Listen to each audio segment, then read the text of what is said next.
know that all of you are home. We know that you are making some chili, getting some beer, just getting ready for the big game. Who's going to win? Post your comments down below. Is Mr. Brady going to bring home yet another one, or the Rams going to take it? But before we talk about that, before that happens, the insurance panel wanted to come live. Chris, Nick, always appreciate you guys jumping on, taking up a few minutes of your busy schedule. Cheers. And, right for the game. I know we all have a lot going on. I think Nick is going to Aruba next week on a company paid trip. So when you produce a high volume of business, companies will take you on trips. It's pretty cool.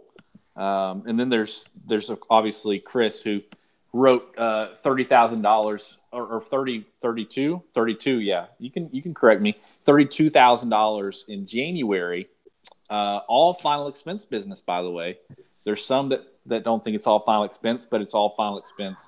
There's also some other business in there he didn't actually add into it, but we'll leave that for another day. But we really do appreciate you guys coming on. This is a live one, so we're hoping we have some people in for some live questions. But we did have some questions that came up over the last week or so, and we wanted to go ahead and knock those out because we do appreciate the questions. Nick, I think you have those questions in front of you. Can you give us those questions?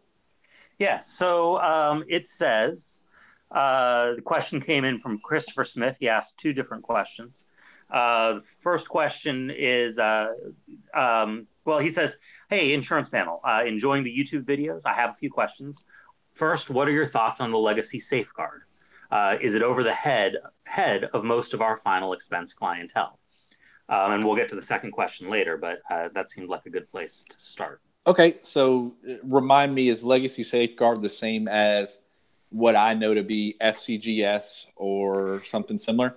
Yeah, Legacy Safeguard's a very similar type of program that is offered through a variety of final expense and other types of insurance companies.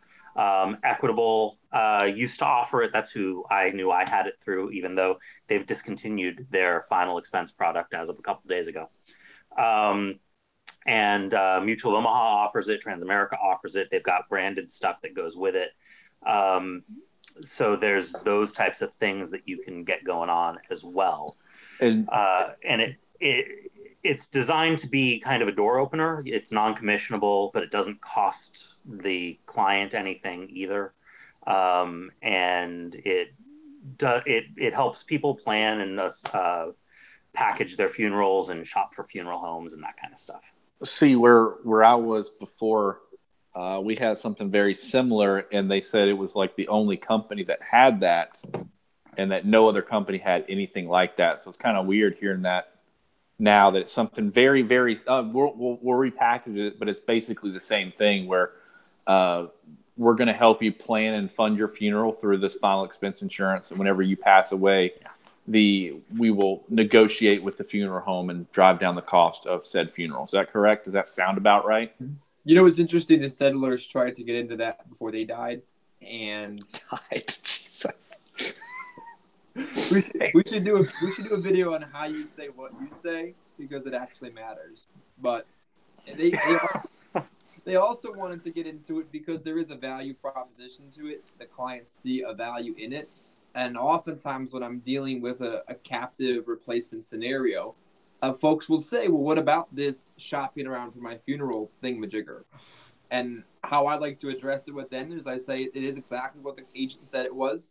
But the thing is that they're going to call not knowing your area, shop around some funeral homes all over the city that you've never met and don't work with. And if you really need that kind of help, I'll still be here. Hopefully I didn't die before you, and I'll be happy to call around and do the same thing locally. So, common objection that I reached, and I built a way to overcome it. Yeah, and I do the same thing, honestly. I also, I have, at the agency that I work with, I have a licensed funeral director who is one of the principals in the agency. And there are a couple of them that are in the agency who have basically said, listen, if somebody needs help negotiating the funeral process, just have them call us, and we'll call local funeral homes and we'll negotiate rates. And it's not that big a deal. We'll do it for them. The reality is when I start talking to people about the types of things that these programs do, most of the time they actually decide that they don't think their family would want somebody else doing that on their behalf. Most of them end up saying, you know what? I don't think my kid's going to want somebody else deciding what funeral home they're gonna work with. I think they're going to want to be involved in the process of taking care of my final affairs. Sure. Not always, but usually. And as we segue into rural and versus urban, a lot in the urban market that I'm used to is people are used to using a particular funeral home. And, everybody used Mr. Francis Bird, the whole family. So if somebody else came up with a cheaper price, they're still going to Francis because that's who they're used to use it.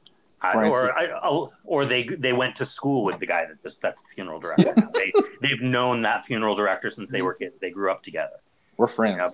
Because especially in some of these smaller urban communities, people live there, and in the rural ones too. Honestly. Yeah, in the rural ones. Yeah. People live in that same area for their whole lives. And, and funeral homes are family businesses. And so you go to school with the person who's the son of the funeral director, and he grows up to become the next funeral director. And, you went to kindergarten together, and you trust that they're not going to give you a bad deal. Yeah. Well, maybe we can put this in the description later. I'll give you guys the information, but I use something very similar.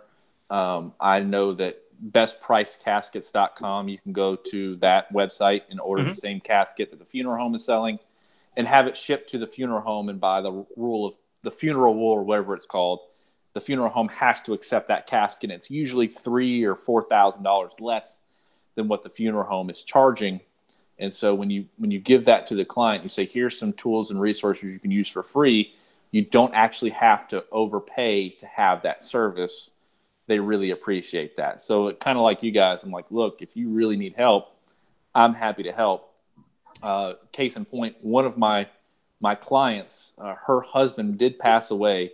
He didn't have a policy because he was already pretty sick when I got to him, and I wouldn't want to put him on a modified plan. And I said, okay. Well, 3 months later, she calls me and says he's passed.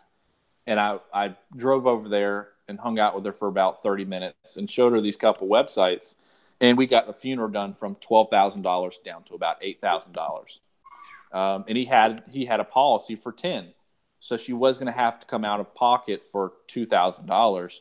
And she actually had $2,000 in her pocket. So I have a now client for life in a small rural community. And guess what? It was the funeral home that they've been using their entire life and that their family used. So you don't, for legacy safeguard, to answer your question, it doesn't go over clients' heads. They see the need of it, but you can get the same thing and there doesn't have to be a price tag on it. You can do it for free. So what also is interesting in all this insurance circus banter on the one group, I spoke to one of our funeral directors locally, and when somebody insisted that they would sit in a freezer for 6 months, he said it was nonsense. And the funeral director's like, look, I work in urban Philadelphia. People come in with some insurance, we're going to work with it. If they come in with nothing, we're going to work with something. We're going to bury the person. So I always insist on telling clients, especially in a price drop close, the funeral home will work with something. Coming in empty-handed makes it a lot harder. So let's pick out what you can afford versus having nothing at all. Yeah, exactly. Because, at the end of the day, they know it's a reputation-based business. There's a lot of funeral homes out there. And I don't know that I noticed this before I started doing final expense, but there are, every time you turn around, you're driving past a funeral home.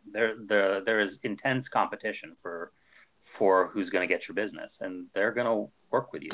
I have a client right now who the funeral director is giving her a hard time because her husband passed, and things didn't end up going smoothly in the coroner's report. Nothing to do with the insurance, but the coroner is holding things up, and she and the funeral director ended up getting into a big fight. And she said, "You better believe I'm telling everybody I know to stay away from this funeral home now." Yep. And she said, I'd be okay if you told everybody you knew to stay away from this funeral home, because I know that they're a big name in this part of town. And that kind of word is not good for business. So a lot of the time, it is 100% a circus. If they don't put on an act every single time and it's the best in the world, it doesn't matter if someone's spending $25,000 or they're spending $8,000. If they don't do a good job and they're parading through the streets with their cars and stopping traffic, their name is all over it. And if they don't do a great job every single time, they're not going to get a whole lot of business. So they have to do a great job every single time. Yeah. So, being a funeral director is hard work. I've got a couple of good friends because of being in this business who are funeral directors, and it's a tough line of business. But I don't know. They're not gonna having somebody else negotiate on your behalf is not actually going to bring a huge amount of value to any of the clients' lives. It's probably just going to complicate what should be a fairly personal and straightforward process. Sure. What's interesting is legally, and we learned this a lot from settlers, is there's general price lists that the funeral home has to have. Basically, general price list is how much something costs, and you go out and get that ahead of time. And if it's really an issue with the client, just keep it in your binder or your car and say, this is the general price list for the funeral home. If they tell you it costs more than this, something's not right, because I have to publish this. Yeah. So it's worth, if you work and you nest in an area, to go out and speak to a couple of funeral homes and just go in and say, can I have your general price list? And educate yourself a little bit about what you see, because be an expert in your field will make you more money. Yeah, that's exactly right. So what was the next question? So the next question, and apologize for my computer being in the shot in this. We're having some technical difficulties, and the camera's in a weird angle because of it. All right. So the next question, Christopher Smith, once again, not our Christopher Smith, but the other Christopher Smith, says, the other question that I have is, do you usually draft their initial premium on the next Social Security deposit date? Appreciate your thoughts. And to start off with this, I'm going to say, I think we're all in agreement that doing Social Security billing is the best way to go. Right?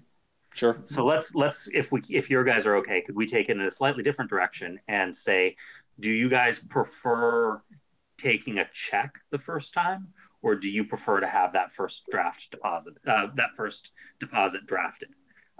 Because I know how I feel. But I know, especially if Matt, from where you used to come from, you guys were trained to always take a check at one point, weren't you? Do you still feel that way? Yeah, and I still have it in my blood where I still get a voided check. I don't get a live check anymore. Okay. I still want a physical check, and I want them to put it in their checkbook and go ahead and take it out for next month's balance, so I know it's going to go through. That's smart. If they're actually balance their checkbook, I'd say, look, circle out and look minus $73 at the first of the month, so you know it's going to be in there. So it's always worked out for me. I was never trained to collect money. I was just taught that, even in the presentation, to kind of imply, well, we don't collect any money. There's no money required today. What we're going to do is set up this program to coincide with Social Security. So, Nick, the next time that you get paid on the 3rd of March is the first time you should budget for this. But in the meantime, you'll have some time to prepare for that. Yeah, and I was taught the same way. I was actually specifically taught not to ask for a check, not avoided check. That's a different thing. I'd rather them give me something with account numbers than just me writing down whatever. But I was specifically taught to not take a live check if I can help it. Because that's one of the things that we offer is you don't have to pay any money today. You don't need to worry about anything coming out of your account right now. We're going to have this work with Social Security so that when your next Social Security payment comes, this will all happen automatically. It's on autopilot. You don't have to think about it.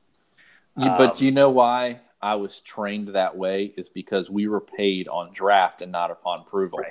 Right. So a lot of agents who are money, who don't have a lot of cash flow, and they say, oh, so you're sitting down with the client on the 14th and Miss Jones doesn't get paid until the 3rd of next month. that agent is going, well, I need to get paid tomorrow so I can have money to eat tomorrow. So if you took a live check. Yeah. But what's interesting is almost all independent carriers, depending on your marketer and how your contract is set up, pay without collecting money. Yeah. And again, that's why I was just trained that way. So when I got into the different world of things, I was like, excuse me, you're going to pay me and like 2 weeks out? What are you? And I never had a problem. I still, I'm just, to answer your question, I think we all agree is set it up to draft on their next Social Security date. Correct. And if Miss Jones tells you, let's just wait until the 4th, you just tell them, No. put the 3rd. No, that's not how this works. This works to work with your Social Security date. Yeah. That's how the programs all work these days. But Nick, I just want to make sure it's in there. Sometimes it doesn't go in there until, but we just want to make sure. How many times have y'all gone through that? I completely understand your fear, but these companies spend a lot of money on making sure that everything bills correctly, and they will work with Social Security to make sure that your payment comes out on the right date. Yeah. So it's gonna not be a problem. And the thing is, Miss Client, your Social Security is never late. Oh, he muted himself. No, sorry. Sorry, somebody called. Sorry. Stupid phone calls. Getting in the way. There I am. Sorry, somebody called. Hazards of live television. Yeah, so Social Security. It never's late. It's never late. Miss Prospect, we don't offer any other dates. It's the 1st, the 3rd, or the 2nd, 3rd, and 4th Wednesday. And since you paid on the 3rd, it's the 3rd of the month. And Social Security is never late. It's either on time or early. So the 3rd it's going to be.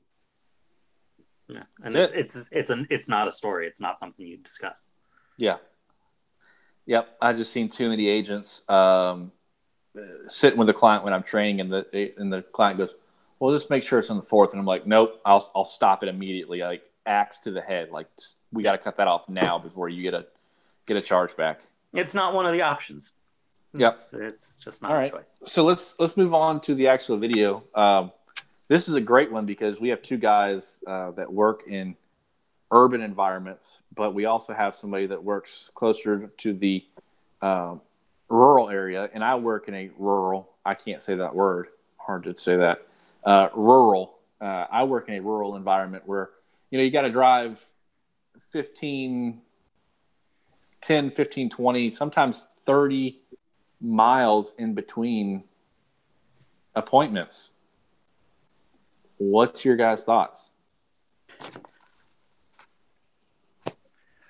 Wow. Not everybody at one time. So, I mean, yeah, I've done it. So I work both urban, rural, and suburban because of where I am and the way my area just kind of functions. I don't want to work inside the city of Philadelphia. Chris does. But I don't want to work inside the city of Philadelphia, largely because it's a parking and traffic issue, and I don't like driving around inside the city of Philadelphia. It makes me a little claustrophobic. I'm from Los Angeles originally, where things are big and spread out, and I've got space to work with. So I work in some of the suburban areas around Philly, and then I work some of the other urban areas further north in the state of Pennsylvania. And then all the farmland that's in between. And so I do go see farmers. I do go see people who live on, a couple acres of land and are raising goats and sheep and stuff. I see a bunch of people in rural settings, people in little old farmhouses just living out in the middle of nowhere because it's cheap, or it was a family house that they sold the farm and then they're renting the house back so that they could live on it, or whatever, a whole bunch of different situations. And then I work some fairly inner city areas where I'm seeing, 7 or 8 people in the same apartment complex on the same day, hopefully one right after another. So it's different. They're different environments. At the end of the day, I think my ultimate feeling is that our people, final expense people, are fundamentally all the same. There are some superficial differences, and there are some small things you want to do a little differently and plan out your day a little bit differently, and make some adjustments here and there. In urban environments, I find you get stood up a little bit more frequently. In urban environments, you find more people with direct express cards. But fundamentally, nothing, I don't think, really changes dramatically from the urban to the rural perspective, or at least not in my experience. So, you guys who don't work those, what do you think?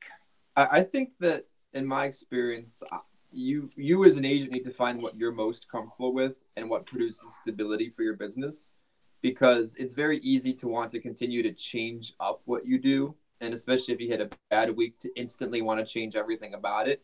But if you find success in a rural market, work it. If you find success and comfortability in an urban market, work that. When I started in my prior organization, we would put in our standing lead order for the month, and we would tell them where we wanted to work. So I could almost rotate different areas. And I learned early on from somebody that going all over the state was stupid. Pick 3 areas and rotate through them. So I picked a rural area once, and it was 20 minutes between houses in rural New Jersey. The folks I just didn't relate as well to. And I wrote a lot of business, but it was far higher average premium and far lower app count. But I still wrote the business. I journeyed out to the Reading and Allentown, slightly suburban urban market, and I hated driving so far away to get there versus 45 minutes to Philly. It was a mental thing, and I struggled with it, and I had less time in the field because it took longer to get home. And the folks there, I wrote business, and the business and the quality was really high. Like maybe one fell off ever. But what I found is working in the urban market, I can see more people in a day because some of the leads are literally next door to each other. And it allows me to give more presentations, I feel. And maybe the persistency might be slightly lower. The average premium is, I'm sure, lower, but I'm going to write more business. And I would rather have 10 apps for 7,000 than 3 apps for 7,000. I'll say, I mean, the knock on urban areas is that the average premium is not as high as the rural areas. I would agree the persistency is not as strong. But I've found, especially in the one town where you and I kind of overlap, I've found that even, in the neutral zone, even those are some of the poorest people that I ever work with. There's more people that are on Medicaid in that particular town, and the town itself is run down and not always particularly safe. Some of those people pay more for insurance and are happy to pay more for insurance than some of these people out in rural markets. I'm in a transition period right now. I work in a circle, my territory, around where I actually live. And so I'm going from Reading, which is a fairly urban market, through the stretch of farmland that connects Reading and Allentown. And yeah, yeah, actually 3 leads there, and Topton and yeah.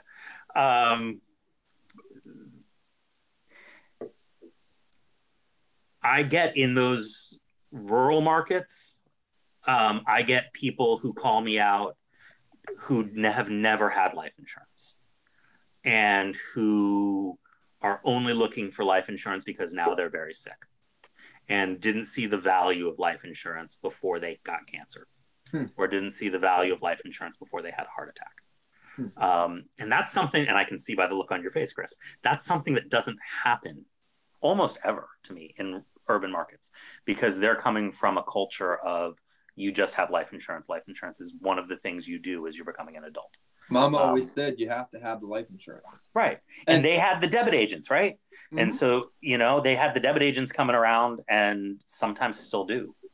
It's more ingrained in some of these areas that life insurance is just part of a fact of life, as opposed to what you get in the rural area sometimes is people needing to figure it out for the first time when they don't have any room in their budget for it already. And they've had bad things happen to them. That's exactly why I kind of chose to specialize in the urban market, not just because I was an urban paramedic and the folks were familiar to me, not personally, but the culture was familiar to me. But I didn't have to convince them this crap was important. They either had it and I was putting them in a better situation. They had an experience where they came from the South, and the South, mom said, have insurance. Barely can afford it, but I'm going to pay my $192 a month for this policy. You're what? Mm-hmm. You're paying how much? And also the logistical factor of it being convenient for me. And also I worked in the city, so it was more geographically comfortable for me. So that's how I ended up specializing in the urban market. And being that we both dabble or complement our business with Medicare, I find that it's a more natural combination during this part of the year to find folks on Medicaid that are dual eligible, that it's no extra effort to put them in a better situation because their Medicare can be adjusted more often than maybe someone in the rural market that you'd have to follow up during AEP on. Sure. Yeah. Let me give my thoughts on this too, because I work pretty much exclusively a rural market. We don't really have a whole lot of. I've been to Allentown, Pennsylvania, believe it or not, and that was crazy to me. Why were you in Allentown, Pennsylvania? That is a long story, man. Okay. It is a long story. Some other time. Some other time when we're in Aruba together and we can really have a long talk. But comment below if you want to hear Matt's story about Allentown. Yeah, comment below if you want to hear that. Yeah, it was crazy, and it was like the craziest thing I've ever seen. I was like, this is nuts. You know what I mean? Like, this is crazy compared to what I'm used to in the South. And in the South, it's just homes are further apart, other than a few small areas like Columbia, South Carolina, but it's only maybe a 3-mile area, and that's it, maybe. But the crazy part is I figured out the further I go out, the less people, other agents, will go out there and service the clients. And I've wrote the most amount of premium going down to, and whoever's watching this can take this gold mine. It's called Brunswick, Georgia. It was 5 hours away from me. But I would go down there consistently I'd go out on Monday. I'd work Tuesday, Wednesday, Thursday, and I would write $10,000 at minimum in a small little area, but nobody would go out there. I was talking to a guy that lived in Georgia just the other day, and he mentioned that he lived in Georgia, and I said, oh, well, there's Brunswick. You should probably go down there. He goes, oh, well, it's 2 hours away from me. It's a little far out of my area. And I went, dude, I was working 5 hours to go work there because it was a gold mine. Like, why wouldn't you travel a little bit to make an extreme amount of money? But I found the further out I went, the less agents would go out there and service the clients. And so it was gold mine of old insurance policies that I could either find some cash value on, do a reduced paid up. They were overpaying for something just because nobody had gone out there in years, versus in these smaller urban markets that are urban to me, but not urban to you guys, but Columbia, South Carolina, where there's literally, they think there's so many people there that they can just go knock on every door and it's overseen. And if you don't have a super competitive product, you're going to have a hard time getting to those people and keeping those clients, because I can guarantee you there's going to be 3 to 4 agents over the next month coming to see those clients, where I don't really have to worry about that in the rural market. Well, yeah. Nick, real quick, because my iPad needs to charge. Interesting. Have you ever been, and leaving our original interaction aside, have you ever been ethically replaced? Ethically, no. I've never been ethically replaced. Me neither. I have been replaced once or twice unethically. I can usually get those back, although there was a time when the lady called the cops on me when I tried to get back there to save it from one of Matt's former coworkers, who unethically replaced me. I just wonder because we worry about people coming and going so often into the house, and we talked about price last time, and we talked about comp and all those other things. And being that we're talking rural and urban, in the urban market, you're going to have more agents coming and going, and you have to prepare for that. But when you're even selling the top 2 or 3 or 4th level carrier, not even the dirt cheapest, I've never been ethically beat. I don't know. Yeah, no, I mean, and that's if you're an independent agent, that shouldn't be something that you have a problem with. You know, if you're selling a product that you really believe in and you think that it's genuinely the best product for the person that you're talking to, you should never have an issue with getting replaced as long as you're willing to go and fight to keep yourself from being replaced, because there are, you know, captive agents out there who will do and say crazy things. I know you and I both have an agent that works in our backyard who does and says some crazy things. Yeah, I have a relationship with your carrier now, sir, so you may want to be careful. Yeah. There's no chance he's watching this, and I don't remember his name anyway, otherwise I'd shout him out. But if you saw it, you would know it. Oh yeah, absolutely. And he's done some extremely unethical things, but that stuff happens. You know, telling people that they're in modified policies when they've got first day coverage. You know, that stuff happens. Putting yourself down as the beneficiary. Right. That stuff happens. You don't want to see, and so you do see that kind of stuff in an urban environment that you don't see in a rural environment. And I will say, I kind of like bouncing back and forth between them.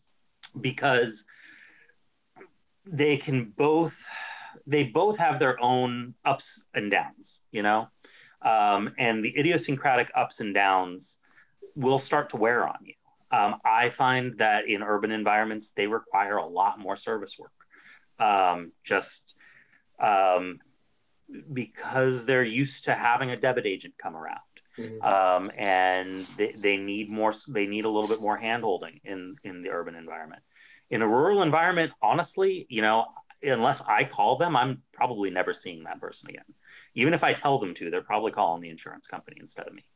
I wrote a small amount of business in the Reading rural suburban market. Sure. And I've almost never heard from those folks. Yeah. I wrote a lady in Bethlehem, and I saw her once because she wanted more coverage. And I definitely drove to see her and didn't take the cheap route and sell something more over the phone. And she called Saturday for some beneficiary service, but twice in the last 3.5 years. Yeah. You know. But I've got this lady in North Philly that I think she thinks I'm her boyfriend because she freaking calls every day. Yeah. And the only reason I answer currently is because she's in the first 9 months of her policy. I'm sorry. But at some point, I have to draw the line. Like, you don't need to call the insurance guy every day. No. And I have those clients too. And you know, there's upsides to the rural market. You know, I find because they're not seeing so many agents, usually they're a lot more grateful for the work that you do, especially if you're getting them out of something bad like an AARP term policy or a Globe Life policy that they just had a price increase on and they didn't know that it was going to start going up in price. Or you'll run into in the rural market, I run into actually fairly frequently universal life policies that are going bad. Mm-hmm. I just saw one the other day. It wasn't mine. It's somebody who I work with just sent me one that was illustrated. He ran into a guy who was sold an IUL. Which I didn't think would have a problem with going bad, but he was sold an IUL about 5 years ago. That the illustration was run with a 55% growth on it, which I guess at 5 years ago was still legal. I know that's not legal today. And so he was looking at the non-guaranteed side and he sent it to me and he said, I can't figure this out.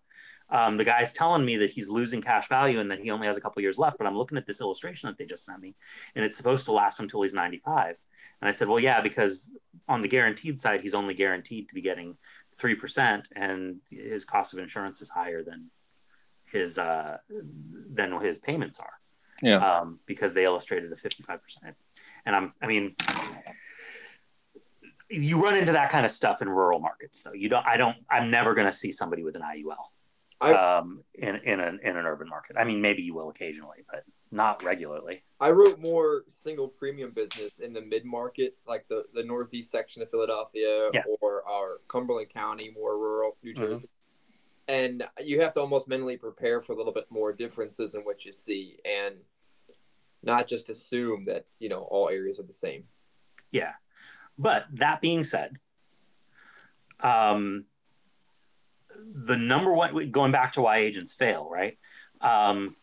We'll link to previous videos in the description below. Watch the previous videos, guys. All of them. Twice. Yeah, watch them all twice. And like and comment on all the old videos also. Just because it's old doesn't mean you can't comment. We'll read it. But I hear people saying, "Oh, this doesn't work in my area." The people where I work are different. And you see people saying that a lot. Or I have to go on a trip and stay overnight 3 or 4 days out of town in order to get to good prospects. Which is different from somebody saying, I want to go on a trip so I can just focus on work and not be distracted by family. But saying I have to go on a trip because I can't get to good prospects where I live. There's no good people where I live. And I know agents who are successful all over the country, and almost every successful agent lives and works in an area where I have heard somebody else say it is impossible to sell final expense. Did they really say that about Philly? That Philly's impossible to sell final expense? We've got so many agents in Philly. The only problem with selling final expense in Philly is everybody and their brother coming from New Jersey and Pennsylvania and Delaware and Maryland are all coming up to Philly. And some of them are flying in from Pittsburgh. I've seen so many dabblers too. Like I'll see a business card once and I'll never see it again. And but I think what you're trying to say, and I totally agree, is that you can find success everywhere. Yeah. And if you believe you can't in an area, you can't. That's right. If the leads suck, then if you think the leads suck, they do. They do. If nobody's buying that day, they won't. And that's not my religious beliefs, but when it comes to business, it is exactly what you say it is. Yeah. No, it's true. And fundamentally, this final expense people are final expense people are final expense people. If they're going to send back a final expense lead card and want us to buy a final expense policy, they're the same basic types of people. And you should sell to them the same way. You shouldn't change, you may want to mentally prepare a little bit differently, but you shouldn't change what you're doing and how you're doing it. You shouldn't change your process. You shouldn't let the guy in the country start his payment on the 5th instead of the 3rd. Yep. So. Yeah, it doesn't just because things are slower out in the country doesn't mean that the banks work a little bit slower. They're still going to draft on the same day. Yeah. Very good. Well, guys, we're about 35, 38, somewhere around there minutes. So look, we're going to go ahead and wrap this one up. Any final thoughts between you two, especially on the Super Bowl that's going to happen later today? It'll be baseball season in about 24 hours. There you go. That's right. There you go. Well, I'm a football fan, so I want. So you're a Rams fan then? No. I'm neither. Of their fans. I would like Brady to win. I want him to win and then go out on top and be just like Nick Frumpkin and be the GOAT. Go out. If you go out on top, if you set the bar so high that no one can follow you, and then for years to come, your name is spoken as one of the greatest of all time. Years from now, people will be talking about what he did in this time frame. 30 years from now, there's going to be a YouTube channel about why is Tom Brady the best of all time? Michael Jordan of quarterbacks. Exactly right. You want to go out on top. So I think he's going to win. But as always, guys, like, comment, subscribe, share this out, get it to somebody who needs it. We absolutely love the feedback. It tickles us pink when we see something, we see an email or we get a private message. We screenshot it. We have a group chat and we share it to each other, and we're all like, "Man, this is awesome!" Like we didn't expect really any feedback at all.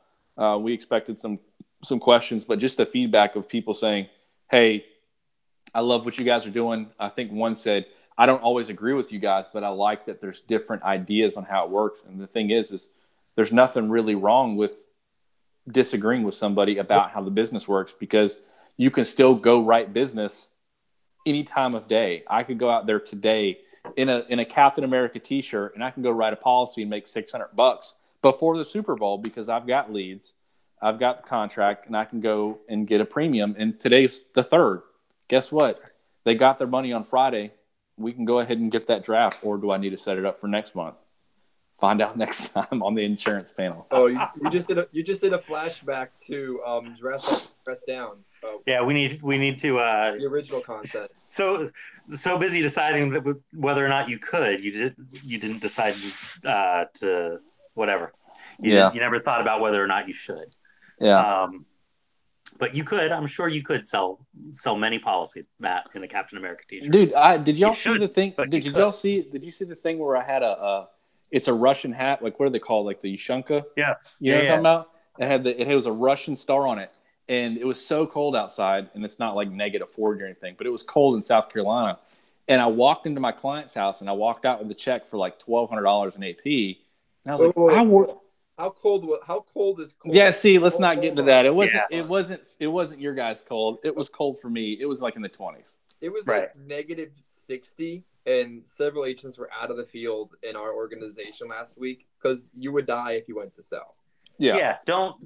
This is not a job that's worth dying for. If you live in the Midwest and it's polar vortex time and hypothermia sets in 2 minutes, don't go in the field. Take a day off. Yeah, take the day off. 20 was bad enough. Send some emails, make some calls. People are home. Set it for the next day. But like, share, and subscribe to our podcast. Go on a podcast binge. Yeah, go on a podcast binge. Yeah, exactly. Go watch all our videos. That'll take up 8 hours of your time because we always seem to run a little bit late. So, guys, we appreciate all the feedback. We absolutely love it. Like, comment, subscribe, share it out to somebody who needs it, because we wanted to get to as many people as possible. We reached 100 subscribers, so we have to choose who's going to get some 10-minute spotlight on here and ask us some questions, some live questions, and anything they want to ask us, they're more than welcome to. So over the next couple days, we're going to choose who's going to be the winner of that. I think we already have a winner, but we're going to announce it very soon. So I appreciate you guys reaching out. That's it for the insurance panel. All right. Talk to you later, Thanks, guys. Hang on. I'm going to take a second. This is awkward. I know. This is the awkward part of where the technical difficulties slow us down, and I need to undo the live portion of this, which is somewhat complicated. I can't wait for the years from now when we have all the outtakes. Yeah. All right. See you guys. All right.